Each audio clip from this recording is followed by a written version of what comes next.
Bienvenue dans cette vidéo concernant les autres paramètres de type commercial, comme la TVA.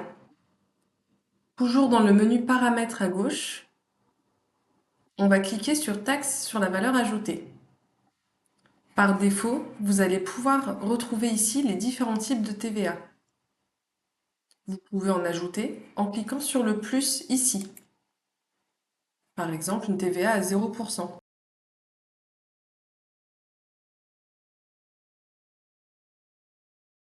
Dans le taux ici, vous mettez le montant de la TVA et vous enregistrez. Nous verrons dans un autre parcours le paramétrage de la comptabilité, car c'est ici que vous devrez rentrer les comptes comptables correspondant au taux de TVA.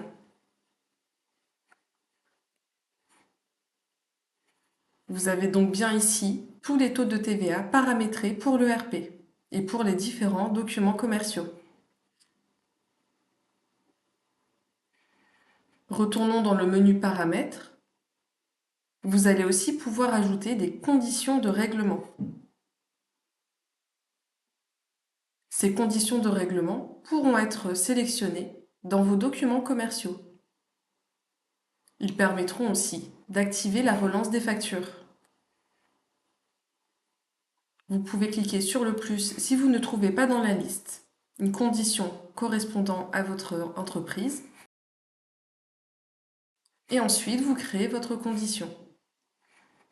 Vous notez dans le libellé ici. Vous pouvez ajouter une description ou un commentaire en interne.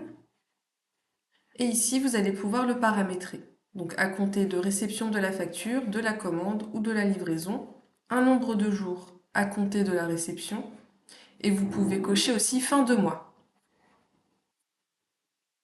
Retournons dans notre menu Paramètres. Nous allons retrouver aussi d'autres paramètres que vous allez devoir mettre en place, surtout pour la gestion à l'affaire et la gestion des chantiers, et pour la planification. Ce sont la gestion de production ici avec les ressources et les catégories de ressources. Dans un premier temps, créez vos catégories de ressources. Ces catégories correspondent aux différents métiers présents dans votre entreprise et correspondant à vos techniciens. Une fois que vous avez créé vos catégories de ressources, toujours en cliquant sur le plus ici, vous pourrez aussi appliquer des prix de revient par heure, par jour et aussi le prix de vente net.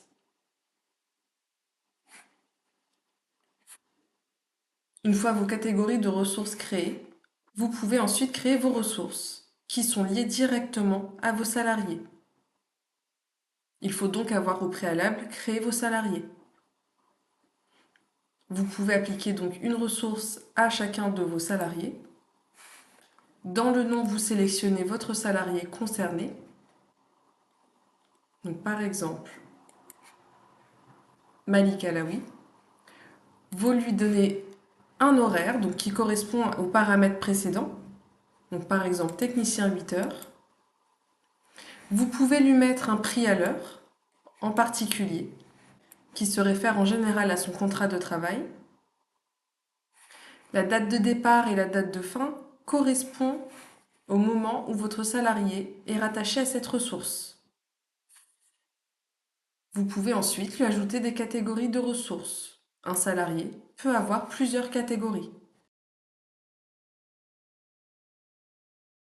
Ensuite, vous enregistrez et fermez. C'est tout pour cette vidéo. Vous pouvez passer à la suivante. Bonne formation!